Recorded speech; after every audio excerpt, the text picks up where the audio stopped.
Hey guys, what's up? Welcome to our YouTube channel. Welcome. It's glad to have you here. Yeah, we have a very interesting topic to talk about today. Yes. Hope you are as excited As as we we are. are to talk about it. And as always, my name is Joshua, and I'm Okpe. and we are the Kesenas. Yay.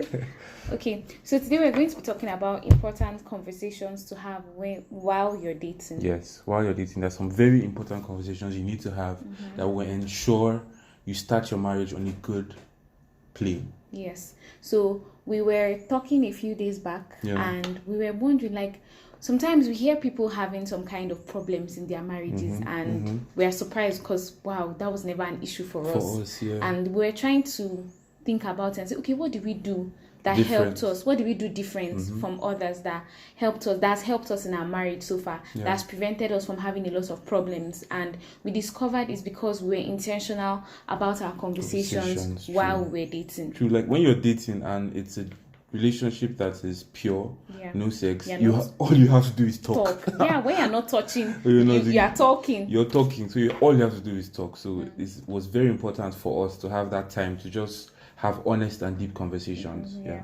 So the first thing we spoke about while we're dating with regards to marriage was raising children. Yes. Not necessarily the first thing, but one of the things we spoke about that is very important is raising children. So I asked Joshua, how do you want to raise your children? Do you agree with spanking? Because I'm all for spanking. My parents spanked me, and like they did not abuse me physically with the cane, but they spanked me. Like they used a cane to enforce discipline, among other things. So, and I believe that it helped me to be a disciplined person. So I'm of the opinion that is important, that spanking is an important form of discipline, and I was planning to use it on my children. So I needed my husband to be on the same page with me. I didn't want to. It would have been bad if we were not on the same page, but we actually are.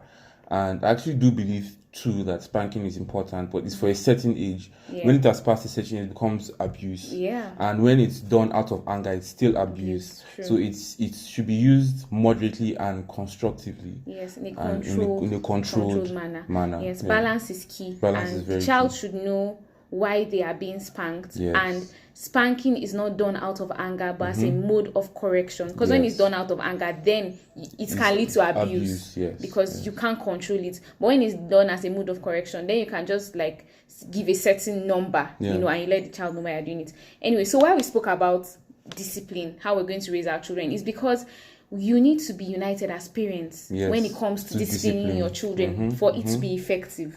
So you can't do good cop, bad cop. Exactly. If I'm spanking my child, I don't want my husband to say, why you stop spanking her? It's too much. Why are you beating my child? You guys have to be on the same page in child rearing. You have to be on the same page. If not, it won't be effective, and you would have indisciplined children, and one parent would be looking like the bad one and another parent like the good one. So that's an important conversation you should have. How are we going to raise our children? Yes. What are your ideas on child rearing? What do you think? How should a child be raised? Do you believe in spanking? Do you not believe in spanking? What other forms? What other tools of discipline do you think we should apply and just come to terms with it? How are we going to teach our children about God?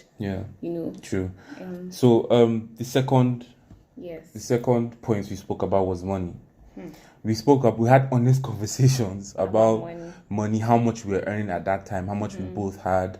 We spoke about stupid financial decisions we made, good financial decisions we made. I was honest about the fact that I don't handle money as well.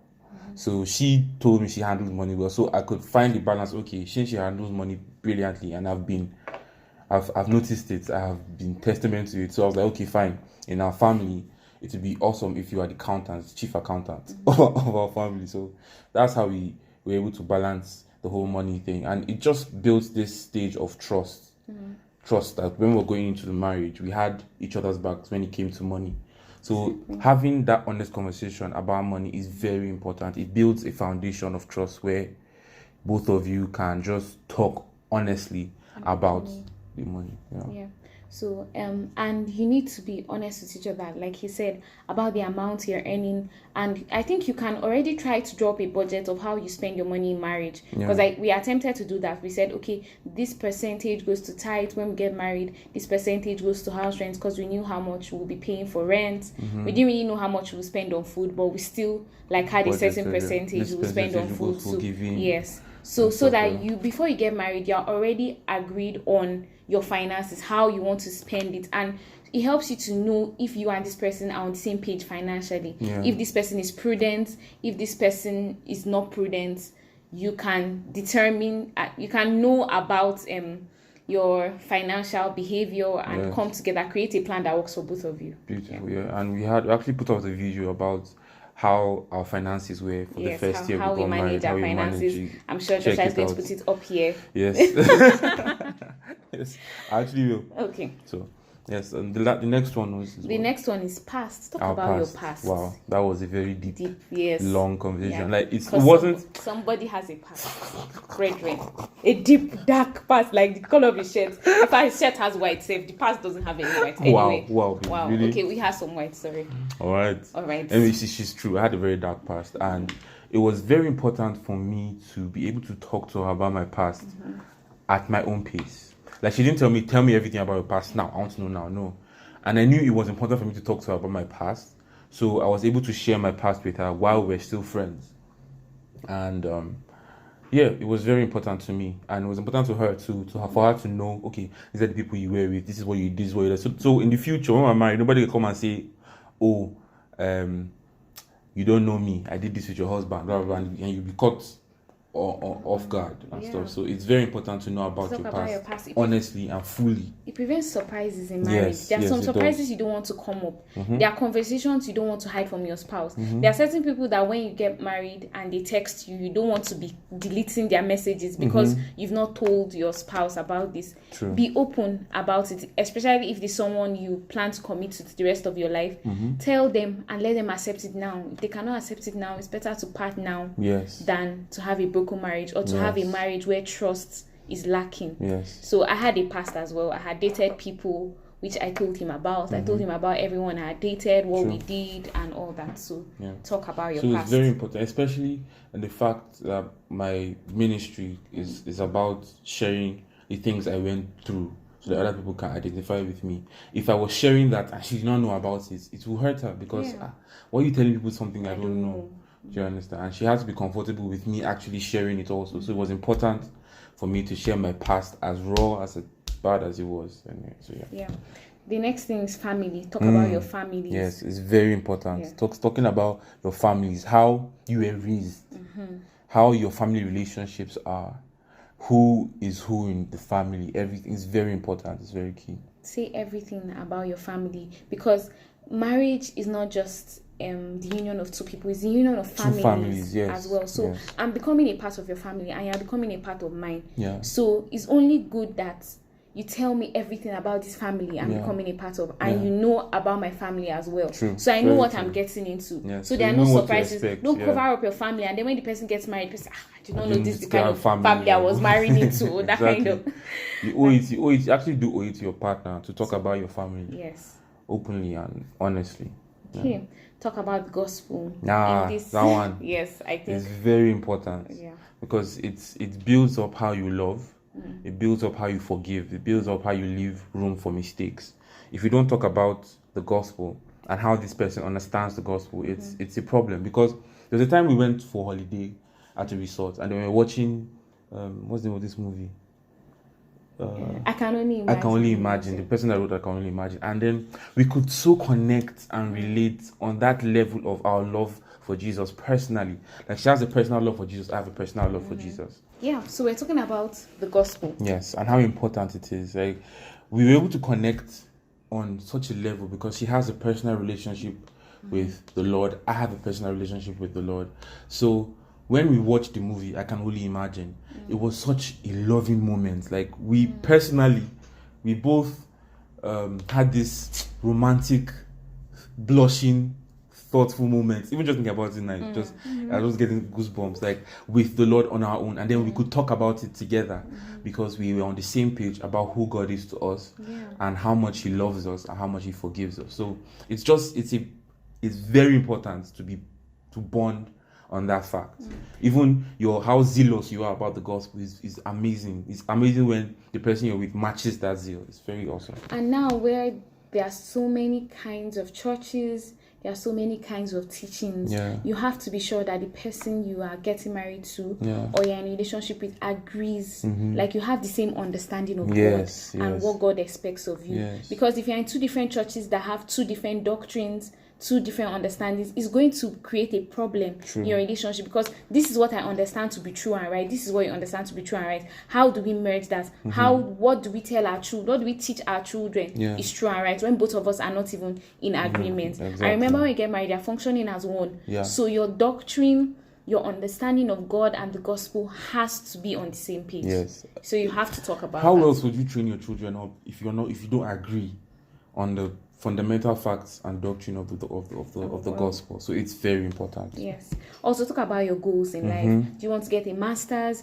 Are you planning to relocate to Canada after 1 year? And I'm planning to stay in Nigeria. Let's know what's going on. Let's know what's up. Are you planning to just spend money on a huge investment later in life? Are you planning to go like on your master's, like you said, or your PhD or stuff? Like, let's just talk about goals so that we know we're on the same page. And also so that we can spur each other on to achieve our goals when we get married. For example, like I had told my husband I would like to get my master's and my PhD after we get married, and he has been encouraging me to pursue that. And so when you tell each other about your dreams, you can spur each other on. You can push each other, motivate each other, so no one is preventing the other from achieving their goals. Also talk about businesses you would like to start, business ideas you have. Oh, if I have this money at this age, I see myself doing this. Talk about it so you know that you understand each other's goals and you can help each other achieve it in together. Future. Very important. Another point is ministry. Ministry. Like, we understand from the Bible that we have been called ministers of God. We have been given the ministry of reconciliation to reconcile people to God, right? So it might be different functions of our reconciliation to God. Like, you might be in this aspect, you might be in this aspect, but it's the same gospel, but just different functions, different dimensions, right? So you need to talk about this fact. So you both know, okay, we're going down this path to spur on each other on this path. Like when we were dating, we spoke about how we would like to talk to young people about dating, about relationships, because I got it wrong. All my relationships, I got it wrong. All of them. Thankfully, the one I got right by the Spirit of God, when I got saved, I got married. So if I had somebody talking to me and advising me about things to do while I was dating, or if I wanted to date, it would have been an amazing thing. So that's what was in my heart, and I spoke to her, and apparently the same thing that was on her heart she gets, and we just clicked on that, and it was an amazing thing. So we had already spoken about having a YouTube video channel before we got married. So when we got married, it was just something we were going to pursue. We knew we're passionate about relationships, and that was going to be a ministry area for us. So we are able to work on that together as a couple. Imagine I was passionate about relationships and he wasn't passionate about relationships at all. He was passionate about something else, and then I'm trying to drag him into relationships. Or I've just been bored, like, hold on, let me go and play FIFA. Oh my God. Anyway, so we're sure you guys get the point. So these are just some important things you should talk about while dating. Because you're not touching, you should be talking, and by all means talk. Ask questions, have deep conversations, like talk about things that it will prevent you from fighting over things unnecessarily in marriage. Some things will not pop up out of the blue because you have already addressed it before you got married. When you are training your children, some things will not just come up to the surface, because and you won't disagree on a lot of things because you had already I've told her my view, she has told me her view. We've mixed it together and come up with our new view. So that's what we take when we're going, and it's very important to have those conversations. They're like, I cannot express how important it is. So we hope you guys have learned a few things. We'll just go back and say the same say the points one after the other. So talk about how you're going to raise your children. Yes. Money. Yes. Your past, your family. Important. God, the gospel, your goals, and ministry. That's 7 things you can talk about. So thank you guys. We love you guys. Learned a lot. Till the next time. Please subscribe. Yes. And share this video. Yes. Thank you. Bye guys.